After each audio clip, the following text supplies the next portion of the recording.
شافوا تحجون عن مظلومية فاطمة الزهراء عليه السلام وتقولون اللي قتلها عمر وابو بكر. شنو هاي الطائفية والتفرقة؟ لازم نحط ايد بايد.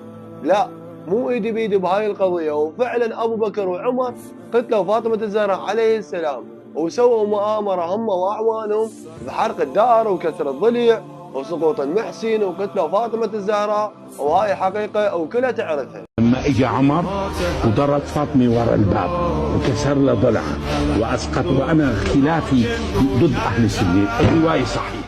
اكو هواي روايات ثابته وصحيحه بالبخاري وصحيح مسلم والطبري والطبراني، نلقى ان فاطمه الزهراء عليه السلام قد اغضبت على هؤلاء بسبب افعالهم. ولا ما زقش الباب كسر لها ضلع لكن على الاقل احنا متيقنين بروايه عمر في البخاري انها ماتت غاضبه على ابي بكر وعمر.